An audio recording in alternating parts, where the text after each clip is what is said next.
तो हेलो बच्चों, कैसे हाल चाल हैं आपके। डिस्कस करते हैं कैपिटल लॉ से रिलेटेड कुछ प्रॉब्लम जो आपकी नीट में आई हुई है। और पहला क्वेश्चन आपकी स्क्रीन पे है 2018 का। आप वीडियो को पॉज करिए और क्वेश्चन करिए। अगर आप कैपिटल लॉ पढ़ के आ चुके हैं, अगर आपने टॉपिक अच्छे से नहीं पढ़ा है तो आप हमारी डिस्क्रिप्शन पे लिंक आएगा एक ग्रेविटी की, वो कैपिटल वाली वीडियो देख सकते हैं। उसके बाद आप अटेम्प्ट करेंगे तो आपको ज़्यादा सेटिस्फेक्शन मिलेगा। ठीक है, अच्छा जी। क्योंकि जब क्वेश्चन होता है हमारा, जो खुशी हमें मिलती है ना बच्चों, वो आपको बहुत अच्छा फील कराती है। तो इसलिए आप वो वीडियो देख सकते हैं। अगर आपको आता है, आपने कहीं से पढ़ा है कैपिटल लॉ, तो अच्छी बात है। तो क्वेश्चन क्या कह रहा है आप देख सकते हैं कि एक हमें ऐसे इलिप्टिकल ऑर्बिट है। हमने कैपिटल लॉ को बहुत डिटेल में डिस्कस किया था। ठीक है, मैंने थोड़ा सा अप्रोच बदल दी अपनी। पहले मैं सोच रहा था साथ में टॉपिक क्वेश्चन कराऊं, लेकिन फिर हो ये रहा था, कुछ जेई वाले कह रहे थे कि सर आप उनका करा रहे हैं, नीट वाले कह रहे थे आप तो हाई लेवल का करा दे रहे हैं। तो मैंने सोचा क्यों ना थ्योरी एक साथ बता दिया जाए और क्वेश्चन अलग अलग करा दिया जाए। तो ये क्वेश्चन है, तो आपको काइनेटिक एनर्जी का ऑर्डर बताना है। तो मैंने आपसे क्या बताया था, सिंपल सा कंसेप्ट था इसका कि जो एंगुलर मोमेंटम है एल, वो कांस्टेंट होता है फॉर सेंट्रल फोर्स या for elliptical orbit of a planet या केपलर नॉलेज, ऐसा कहा था। तो यहाँ से हम कह सकते हैं कि सर जो v है 1/r है। जिसका r कम होगा उसका v ज़्यादा होगा। ये मैंने थोड़ा सा ज़्यादा ही दूर बना दिया, ऐसा लग रहा है मुझे। ये ऐसे है, ठीक है, ये पॉइंट है ए है आपका। तो इसका मतलब क्या है, जो सन से हमारी डिस्टेंस है, जो फोकस पे सन बिठा रखा है, उसकी जो डिस्टेंस है कम होगी तो v ज़्यादा होगी। तो आप देखिए यहाँ से लेके यहाँ तक की जो डिस्टेंस है वी ए है, वो सबसे कम है, फिर वी बी है और सबसे ज़्यादा वी सी है। तो अगर ये हमारी वेलोसिटी का रिलेशन है, ठीक है। अच्छा, ये डिस्टेंस है, ये मैं आर कर लेता हूँ, ये आर है, हाँ बच्चों, आर आर आर डिस्टेंस है, ठीक है, मैंने वेलोसिटी लिख दी। तो ये आर है, ये हमारी इसकी डिस्टेंस है R A, R B, R C. तो वेलोसिटी क्या होगी, वेलोसिटी ज़्यादा हो जाएगी, क्योंकि इनवर्स रिलेशन का मतलब तो आप सब जानते ही हैं। तो वेलोसिटी ज़्यादा है, काइनेटिक एनर्जी क्या होती है, हाफ एम बी स्क्वायर। तो इसकी हाफ एम का अगर आप इसमें इंटू कर दें, हाफ एम बी स्क्वायर, तो ये सबसे ज़्यादा होगी। फिर half M V B square होगी। After then half M V C square होगी। तो के पॉइंट ए पे काइनेटिक एनर्जी ज़्यादा, फिर के बी पर, फिर के सी पे। तो सबसे लीस्ट जो होगी वो सी पे होगी, और जो सबसे ज़्यादा काइनेटिक एनर्जी होगी वो ए पे होगी। ठीक है, तो ये 2018 में आया हुआ नीट का क्वेश्चन था। आई होप आपने कर लिया। दूसरा क्वेश्चन में चलते हैं। सेकंड क्वेश्चन जो है आपका, वो आया है 2011 में। इसमें आया है 2011 में आया हुआ है, और आपको मैं दे रहा हूँ क्वेश्चन, पढ़िए, 10 सेकेंड लीजिए और कर सकते हैं। तो क्वेश्चन है, a planet moving along an elliptical orbit is closest to sun at distance r1 and farthest away at distance r2, v1 and v2 भी linear velocity at these point. तो v1 बाई v2 क्या होगा। तो simple सी बात है, अगर तुम elliptical orbit में किसी भी प्लेनेट को मूव करा रहे हो, तो मैंने आपको दो कंसेप्ट बताए थे, semi major axis, semi minor axis. अगर ये सन है तो सन की जो पेरीफेरी पे होता है इसको पेरीहिलेन बोलते हैं, और जो दूर होता है, फार डिस्टेंस होता है, उसको एपीहिलेन बोलते हैं। तो यहाँ की अगर हमारी जो वेलोसिटी है v1 है और यहाँ की v2 है, ठीक है, कोई भी प्लेनेट हमारा मूव कर रहा है, मान लीजिए ऐसे ये मूव कर रहा है, ठीक है, और जो इसकी डिस्टेंस है वो भी दे रखी है। जो नियरेस्ट डिस्टेंस है ये r1 दे रखी है और ये r2 दे रखी है। तो आपसे v1 बाई v2 का रिलेशन निकालना है। तो भाई कंजर्वेशन ऑफ मोमेंटम लगेगा ही लगेगा। तो p पर अगर आप लगाएं तो m v1 r1 equal to m2 v2 r2। अब देखो m तो सेम ही रहेगा ना, क्योंकि एक ही तो प्लेनेट मूव कर रहा है। m से m कट गया, तो v1 by v2 equal to r2 by r1। तो हमारा जो रिलेशन है, जो करेक्ट ऑप्शन है, आप टिक कर सकते हैं, बी वाला सही हो गया। अगला जो क्वेश्चन है आपके लिए वो है 2009 का। तो 2009 में जो क्वेश्चन आया है काफ़ी अच्छा है, आप पढ़िए इसको भी। अगेन आपको मैं 2-4 सेकेंड दे रहा हूँ, इजीली कर सकते हैं आप। चलिए पढ़ते हैं इसको। The figure show elliptical orbit of a planet mass m about the sun. The shaded area SCD is twice the shaded area SAB. T1 is time for planet to move from C to D. T2 is time to move from A to B. Then तो देखो simple सी बात है, हमने पढ़ा था delta A over delta T equal to constant, या आप कह सकते हैं मास्टर हमने पढ़ा था एरियल वेलोसिटी कांस्टेंट होती है L/2F। तो जब भी टाइम और एरिया से रिलेटेड क्वेश्चन आएगा ये लगेगा। तो जो एरिया है डेल्टा टी के प्रपोर्शन में है, ठीक है। एरिया क्या है आपका, टी का प्रपोर्शन है। तो यहाँ पर आप देखिए जो हमारा SCD का एरिया है, एरिया किसका है, SCD का है। डायग्राम में देखिए आप, वो हमारा 2 गुना है एरिया ऑफ SAB, सन से मेजर करना है आपको, ठीक है। तो एरिया ऑफ SCD जो है वो 2 गुना है। तो आप क्लियरली कह सकते हैं कि सर जो SCD में टाइम लग रहा है वो T1 है, ठीक है। C to D में जो लग रहा है टाइम वो T1 है और यहाँ पे T2 है।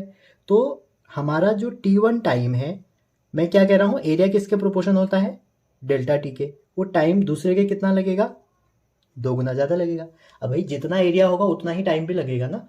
तो इसको अगर टाइम T1 लग रहा है तो इसका एरिया इसका 2 गुना है। तो आप क्या कह सकते हैं कि इसका टाइम अगर T1 है तो इसमें फिर इसका 2 गुना लगेगा। समझ रहे हैं। अगर आप कह रहे सर ये नहीं समझ में आया तो आप क्या कर सकते हैं, इसको लगा सकते हैं 2 बार, ठीक है। A1/A2 T1/T2 यहाँ से निकल जाएगा। समझ रहे हैं। चलो देख लेते हैं, अगर आपको ये समझ में आ गया तो अच्छी बात है, नहीं तो अल्टरनेटली मैं एक मेथड और बता देता हूँ। देखो A1/A2 इक्वल टू T1/T2, और A1 जो है मेरा वो SCD है, इसको मैं A1 कर रहा हूँ। A2 जो है मेरा वो SAB है। तो A1 और A2 का जो हमें रिलेशन दिया है, कहा है कि जो A1 है वो 2 गुना है A2 का। तो यहाँ से आप अगर इसको सॉल्व करेंगे तो कोई भी बच्चा कह सकता है कि सर T1 जो हो जाएगा 2 गुना हो जाएगा T2 का। चाहे ये यूज़ कर लीजिए चाहे ये, सिंपल सी बात है, जितना एरिया उतना टाइम, ठीक है। 2 चीज़ें और बता देता हूँ मैं आपको। वैसे आपने थ्योरी वाली वीडियो देखी होगी। सेकेंड लॉ जो हमारा केपलर साहब का है वो हमें ये बताता है कि जो टोटल एंगुलर मोमेंटम है वो कांस्टेंट रहेगा। कंजर्वेशन ऑफ मोमेंटम लगा सकते हो, और जो टॉर्क होगा वो 0 होगा। एरियल वेलोसिटी कांस्टेंट होगी L/2 में, ठीक है। Next question. तीसरा लॉ जो बच्चों वो है harmonic law of time period, जिससे जेई नीट चाहे कोई भी कॉम्पिटिटिव एग्जाम है वहां पर क्वेश्चन आएगा ही आएगा, ठीक है। लॉ क्या है आपके सामने लिख दिया है। सेमी मेजर एक्सिस का 3/2 होता है, और जबकि आप ना अर्थ लीजिए या कोई और प्लेनेट लीजिए, अगर सर्कुलर ऑर्बिट है, जैसे अर्थ लीजिए ना, तो उसका जो सर्कुलर ऑर्बिट के अगर रेडियस दी है तो आप रेडियस का 3/2 कर देंगे, ठीक है। क्योंकि जो सर्कल है वो इलिप्स का ही एक स्पेशल केस है जहां पर A = B हो जाता है, ठीक। तो स्टार्ट करते हैं पहला क्वेश्चन। क्वेश्चन काफी पुराना है, आया कई बार है। क्वेश्चन है बच्चों 1997, और यही क्वेश्चन 2003 में आया हुआ था, ठीक है। क्वेश्चन देख सकते हैं आप, आपसे पूछ रहा है the period of the revolution of A around the sun is 8 time that of B. That means जो टी ए है, time period of A, period of revolution लिखा रहेगा वो 8 टाइम है टी बी का। आगे आपसे पूछा जा रहा है the distance of A from sun. जो डिस्टेंस ऑफ ए है फ्रॉम सन आपसे पूछा जा रहा है how many time greater than B. तो आप ये कह सकते हैं आर ए और आर बी में रिलेशन निकाल लो, आंसर आ जाएगा। आपके क्वेश्चन में रिलेशन दिया है। तो आप कह सकते हैं सर आपने अभी भी बताया कि टी जो है वो आर की पावर 3/2 है। अगर 2 के लिए लगाएंगे तो टी = R1 या आर ए की पावर 3/2 और ओवर आर बी की पावर 3/2, ठीक है बच्चों। T A over T B लगा दिया। कोई हम रॉकेट साइंस यहाँ पे नहीं पढ़ रहे, बहुत बेसिक चीज़ें पढ़ रहे हैं, क्लियर। अच्छा जी, वैल्यू रख सकते हैं, टी ए रख दीजिए, टी बी रख दीजिए। अब आप देखिए ये बहुत टिपिकल टाइप हो गया, तो हम सॉल्व करेंगे इसको। टी ए है 8 time of T B equal to upon T B equal to R A की पावर 3/2 और आर बी की पावर 3/2। टीबी से टीबी कट गया तो हमारा जो आएगा वो क्या आ जाएगा, 8 equal to R A over R B, इसकी होल पावर आप 3/2 कर लीजिए। तो आप देखिए इधर जो ये पावर है ये 8 है, ठीक है। तो जब आप इसको दोनों साइड स्क्वायर कर देंगे, ठीक है, दोनों साइड स्क्वायर करने पे ये 2 बढ़ जाएगा तो ये 64 हो जाएगा। 8 की पावर दोनों साइड कर दिया, ये हो जाएगा R A over R B की पावर 3। तो किसकी पावर 64 होता है, 4 की पावर 3 बार 64 होता है। तो आप कह सकते हैं कि master R A over R B हमारा 4 होगा। थोड़ा सा मैथमेटिक्स होती है इस लॉ में, ज़्यादा कुछ नहीं है। तो आर ए 4 टाइम होगा आर बी। आप ऑप्शन देख सकते हैं, करेक्ट ऑप्शन आपका है ए वाला। तो ये क्वेश्चन कई बार आ चुका है, टाइम पीरियड के टर्म में आप देख सकते हैं। अच्छा, अर्थ का अगर टाइम पीरियड पूछा जाएगा तो कितना होता है, 1 साल, ठीक है। कई बार दिया नहीं रहता है, अर्थ के रिस्पेक्ट में आपको कोई एक प्लेनेट का दे देगा तो जो अर्थ का टाइम पीरियड आप हमेशा कितना लोगे, 1 साल लोगे, ठीक है, वो तो आप जानते ही हैं। अगला क्वेश्चन है 2015, उस समय नीट का नाम AIPMT होता था। आपकी स्क्रीन पे है, वीडियो पॉज मारिए और करिए। क्वेश्चन है केपलर थर्ड लॉ, पूरी कहानी लिख दी है। State that square of period of evolutions of a planet around the sun is proportional to third power of average distance between the sun. कुल मिला के बात वही हो रही है जिसको हम T square proportional to R cube, या मैं जनरलाइज वे में बता दूं, हम ऐसे कहते थे। तो अगर आप इसकी बेसिक स्टेटमेंट देखें, हम क्या कहते थे, टी प्रोपोर्शनल टू आर के पावर 3/2, जबकि ये यहाँ से ये बन के आया है। तो जब आप इसको ओपन करेंगे बच्चों तो कोई कांस्टेंट आ जाएगा जो हम उस वीडियो में देख चुके हैं। मैं इसको डिस्कस करके आपका टाइम वेस्ट नहीं करूंगा, आप उस वीडियो में जाइए और अपनी थ्योरी कवर कीजिए।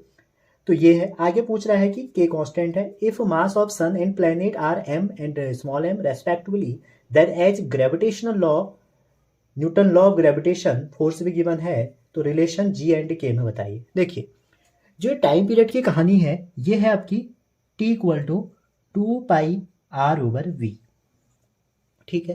टोटल सरकमफेरेंस है 2πr और स्पीड है v, ठीक है। Speed equal to distance over time लग गया। आप यहाँ पे v की वैल्यू रखिए, जो v है v की वैल्यू आपको पता होना चाहिए, वो होती है √gm/r। ऑर्बिटल स्पीड है v की वैल्यू अंडरस्टूड है, आपने कई बार देखी होगी, पढ़ी होगी, ये होती है, ठीक है। तो टाइम पीरियड आपका ये हो गया और ये रूट में रहेगा क्योंकि रूट अपॉन में रूट होता है, ठीक है। अब आप देखिए एक आर ये है, एक आर ये है, और रूट का मतलब होता है बच्चों पावर है आधी। तो ये आर की पावर 1, इसको ऐड करेंगे आर की पावर 3/2, तो t equal to 2π/√gm R की पावर 3/2। अगर आप ध्यान से देखें ये आर की पावर 3/2 है, तो ये कांस्टेंट जो है ये पूरा जो आपका भाई साहब है ये k है। लेकिन आप देखिए आपको टी स्क्वायर दिया है, तो टी स्क्वायर जैसे ही आप दोनों साइड करेंगे तो ये कितना हो जाएगा, 4π²/gm। g है आपका ग्रेविटेशनल कांस्टेंट और m है आपका मास ऑफ अर्थ, r की पावर 3, ठीक है। यहाँ तक क्लियर। तो आपसे k की वैल्यू पूछी है तो ये आपकी k की वैल्यू हो गई, क्लियर है। लेकिन ऑप्शन अगर आप मैच करेंगे तो आप देखेंगे k इक्वल टू हमारा हो गया 4π²/gm। तो थोड़ा सा अगर आप हम इसको रीअरेंज कर दें तो हम ऑप्शन सही ऑप्शन तक चले जाएंगे, जो कि पहला ऑप्शन है GMK equal to 4π²। Correct option पहला वाला हो गया। तो कितना सरल है देखिए। मैं आपसे कई बार कह चुका हूं, मैं उस वीडियो में भी कह चुका हूं कि k की वैल्यू क्या है, और वही पूछी भी गई है बच्चों। इवन मैं आपको इसकी वैल्यू भी बता चुका हूं, अर्थ के लिए कितनी होगी, सन के लिए कितनी होगी, ठीक है। आप जाइए वीडियो देखिए और कमेंट कीजिए कि आपको कितनी हेल्प मिली। अगर आप पहले से ही जानते हैं वेल एंड गुड। अगला क्वेश्चन, आपको पहले ही पता है बच्चों जो केपलर लॉ है ये हमारे कहाँ पे लग जाते हैं, ये हमारे सैटेलाइट पे भी लगते हैं। तो जो अगला क्वेश्चन है आपका सैटेलाइट का है। तो आपसे कह रहा है जियो stationery satellite is orbiting around height 5r, ठीक है। तो जैसे ना सैटेलाइट है, सैटेलाइट पर हम कैसे लगाएंगे, वैसे तो मैं सैटेलाइट टॉपिक बाद में अलग से कराऊंगा, लेकिन मैं एक क्वेश्चन करा दे रहा हूँ सैटेलाइट का भी।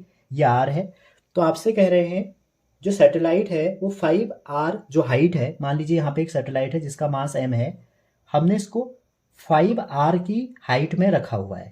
क्लियर है यहाँ तक? और आपसे क्या पूछा जा रहा है? आपसे पूछा जा रहा है are the time period of another satellite in R at height 2r। तो एक दूसरी सैटेलाइट है, मान लीजिए इसका मास m1 है, एक दूसरी m2 है, ठीक है, उसको हमने अर्थ के सरफेस से 2r डिस्टेंस पे रखा है, ठीक है। अच्छा जी, तो आपसे ये पूछा जा रहा है कि बताइए इसका टाइम पीरियड कितना होगा। मैं आपसे फिर से कह रहा हूं, इसको हम T2 कर लेते हैं। यहां पर एक वर्ड लिखा है जियो स्टेशनरी। तो बच्चों जो जियो स्टेशनरी सैटेलाइट है, अगर आप इसके बारे में कुछ जानना चाहें, अभी हम सैटेलाइट वीडियो जब करेंगे तो आप वहां पर सीख जाएंगे। मैं इतना बता देता हूं, जियो स्टेशनरी सैटेलाइट जो है हमारी, या जो हमारी सिनकोरस सैटेलाइट हैं, ये अर्थ के रिस्पेक्ट में घूमते हैं। जैसे अर्थ रोटेशन करती है वेस्ट टू ईस्ट, वैसे ही ये भी करते हैं। इवन इनका टाइम पीरियड भी उतना ही होता है जितना अर्थ का होता है, 24 आवर। ये अर्थ के चारों तरफ घूमते हैं तो 24 आवर इनका क्या है, टाइम पीरियड है, ठीक है। और जियो स्टेशनरी क्यों कहते हैं? क्योंकि अर्थ के रिस्पेक्ट में इनकी रिलेटिव वेलोसिटी 0 है। अभी हम सैटेलाइट में जाएंगे, बस आपको इतना ही जानना था। तो T1 आपको दिया है, तो आप देख सकते हैं satellite T directly proportional to r की पावर 3/2, या आप इसको ना स्क्वायर करके करिए, पावर ज़्यादा नहीं मिलेंगी। तो T1 square over T2 square equal to, proportionality हट जाएगी, कट जाएगी कह सकते हैं आप, ओवर R2 का क्यूब। तो T1, मैं इस केस को T1 कह रहा हूँ, इसको T2 कह रहा हूँ। तो T1 कितना हो जाएगा, 24 × 24 अपॉन T2 का स्क्वायर इक्वल टू R1 जो है, R1 देखिए, डिस्टेंस देखिए, ये R है और ये 5R है, तो टोटल लेते हैं तो 6R हो जाएगा, 6R का क्यूब ओवर R2, ये R है और ये 2R है, तो टोटल यहाँ से इतनी कितनी हो जाएगी, 3R का क्यूब। आई थिंक ये आप समझ चुके होंगे, क्लियर है। अब देखिए R³ से R³ कट गया तो आपका आ जाएगा 24 × 24 over T2 square equal to 6 × 6 × 6 3 × 3 × 3, ठीक है। 3 से कट गया 2 बार, 3 से कट गया 2 बार, 3 से कट गया 2 बार, 2 4 6, 6 से कट गया 4 बार, तो ये हो गया 96। तो T2 की जो वैल्यू आ जाएगी, इसको सॉल्व करेंगे तो कितना आ जाएगा, 8, ये 3 हो जाएगा, सॉरी 72 रूट के, और रूट 72 मतलब होता है आपका 6√2। तो मैंने एक सैटेलाइट का भी क्वेश्चन इसलिए डाला कि आप रेडियस लेना सीख जाएं कि डिस्टेंस कितनी लेनी है, ठीक है। और एक क्वेश्चन मैं इसके बाद आपके लिए छोड़ रहा हूँ, आई थिंक आप उसको कर पाएँ। वो एम्स में आया हुआ क्वेश्चन है और आप डॉक्टर बने, ये मेरी कामना है। और अगर आपको बच्चों, आप मेरी वीडियो में पहली बार आए हैं और आपको कोई ऐसा टॉपिक लगता है जो नहीं आता है, कमेंट कर दो, आपको मैं वादा करता हूँ 3 दिन में उस टॉपिक पे वीडियो आ जाएगी, समझे।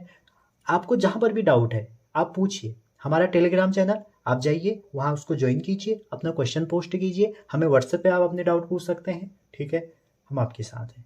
चलिए सेशन ख़त्म करते हैं। केपलर लॉ आई होप आपके कवर हो गए। वैसे तो 1000 क्वेश्चन है, अगर आप देखें इस लॉ पे 1000 क्वेश्चन है। 1000 मतलब अगर 20 साल में हम आपका नीट या एम्स हुआ है तो मैं आपको यकीन से कह सकता हूँ कि 15 बार इस टॉपिक से क्वेश्चन आए, ठीक है। और 1 बार या 2 बार सैटेलाइट से क्वेश्चन आए। सैटेलाइट मैंने अभी टॉपिक करवाया नहीं है, इसलिए सैटेलाइट के ज़्यादा क्वेश्चन नहीं है। तो आशा करता हूँ आपको सेशन पसंद आया हो। मिलते हैं अगली वीडियो में, तब तक ध्यान रखिए, पढ़ते रहिए। Thank you.